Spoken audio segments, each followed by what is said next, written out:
पुत्रता एकादशी की हार्दिक शुभकामनाएं। एक बार भगवान शंकर के अंशावतार महर्षि दुर्वासा ने देवराज इंद्र से प्रसन्न होकर पारिजात पुष्प की माला उन्हें भेंट की। इस माला को देवराज इंद्र ने स्वयं धारण करने के बजाय अपने हाथी ऐरावत को पहना दिया, जिसे ऐरावत ने जमीन पर फेंक दिया।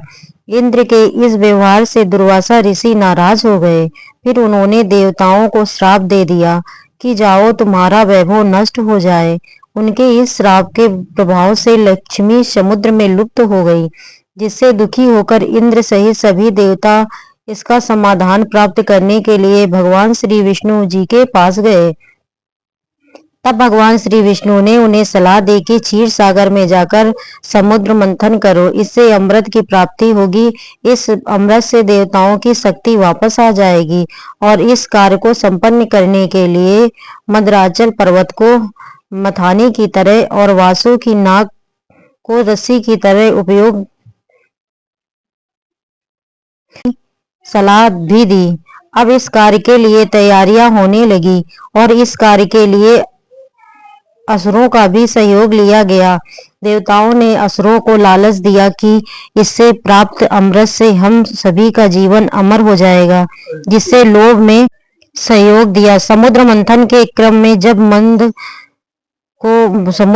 मंदराचल पर्वत को समुद्र में डालकर मथनी की तरह उपयोग में लाया जाने लगा, तब मंदराचल के नीचे कोई आधार न होने के कारण वह समुद्र में डूबने लगा। अब मंदराचल को आधार प्रदान करने के लिए भगवान श्री विष्णु ने विशाल कर्म अर्थात एक विशाल कच्छप यानी कछुए के रूप में अवतार धारण किया। पूर्ण रूप धारण कर भगवान विष्णु मंदराचल के नीचे स्थित हो गए। फिर समुद्र मंथन द्वारा और इस समुद्र मंथन से श्री लक्ष्मी और अमृत सहित 14 अन्य रत्नों की भी प्राप्ति हुई, जिससे देवताओं का वैभव पहले की तरह स्थापित हो गया। भगवान विष्णु द्वारा कच्छप अवतार धारण करने के उपलक्ष्य में ही लोक में एकादशी के उपवास की परंपरा प्रचलित हुई और ऐसा भी कहा जाता है कि जिस समय भगवान विष्णु ने कच्छप का रूप धारण किया था और उनकी पीठ पर मंदराचल पर्वत मथनी की तरह घूम रहा था, उस समय मंदराचल की चट्टानों की नोक से पीठ के खुजाए जाने के कारण भगवान को अच्छा लगने लगा। इससे उन्हें नींद आने लगी और उनके श्वास की गति बढ़ गई। उस श्वास वायु से समुद्र के जल में तरंगे उत्पन्न होने लगी। इसी के कारण समुद्र में ज्वार भाटों की उत्पत्ति हुई। तो यह भी थी भगवान विष्णु के कूर्म अवतार की कहानी।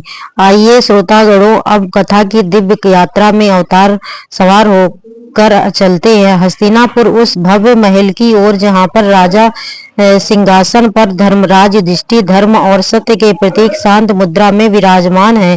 चारों ओर स्वर्ण स्तंभों से राजा का दरबार दीपों की मृदुल ज्योति से अलौकिक है। गंधर्व का मधुर संगीत वातावरण को और पवित्र बना रहा है।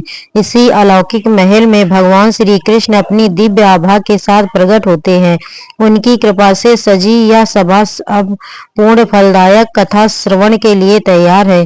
पुत्रदा एकादशी की कथा का प्रवाह अब आरंभ होता है। धर्मराज युधिष्ठिर भगवान श्री कृष्ण से बोले, श्री कृष्ण, आपने शुभ कार्य सफला एकादशी का वर्णन किया, अब कृपा करके शुक्ल पक्ष की एकादशी का महत्व भी बताइए।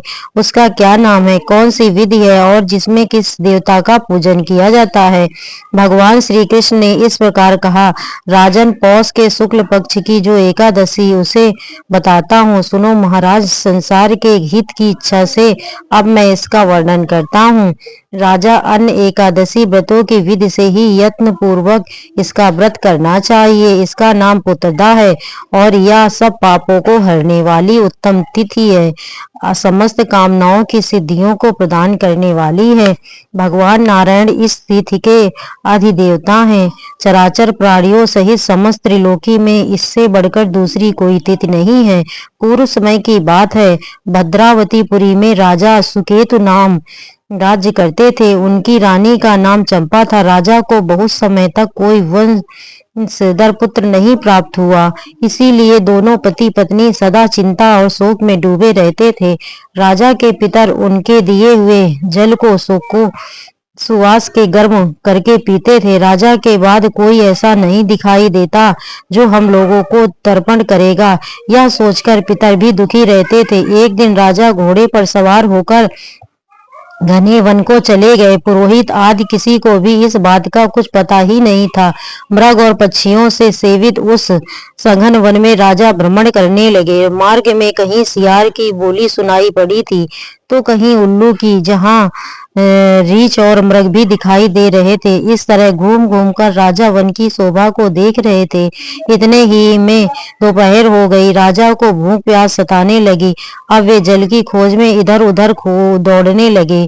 किसी पुण्य के प्रभाव से उन्हें एक उत्तम सरोवर दिखाई दिया, जिसके समीप मुनियों के बहुत से आश्रम थे और सौभाग्यशाली ने उन आश्रमों की ओर देखा। उस समय शुभ की सूचना देने वाले शकुन होने लगे। राजा का दाहिना नेत्र और दाहिना हाथ फड़कने लगा कि उत्तम फल की सूचना दे रहा था। सरोवर के तट पर बहुत से मुनि वेद पाठ कर रहे थे। उन्हें देखकर राजा को बड़ी प्रसन्नता हुई और वे घोड़े से उतरकर मुनियों के सामने खड़े हो गए।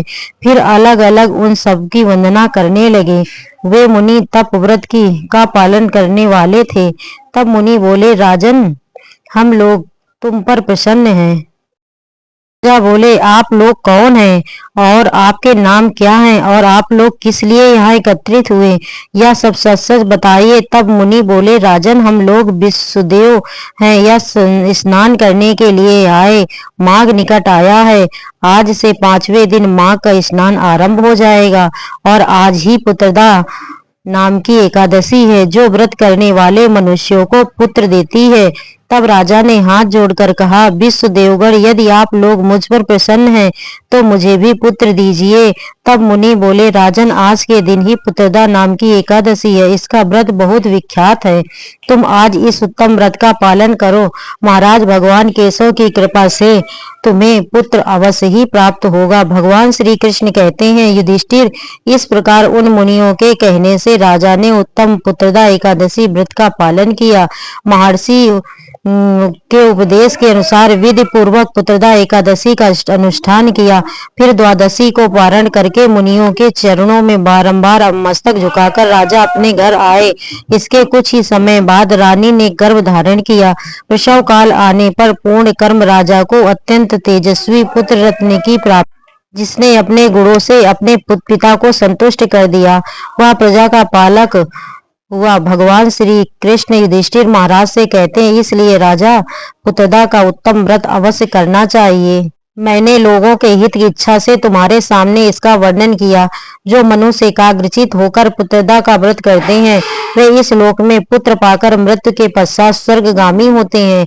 और इस महात्म को पढ़ने और सुनने से अग्नि यज्ञ का फल, करोड़ों अग्नि यज्ञ का फल मिलता है। पुत्रदा एकादशी व्रत कथा समाप्त। बोलिए प्रेम से श्री नारायण लक्ष्मी भगवान की जय, श्री कृष्ण भगवान की जय।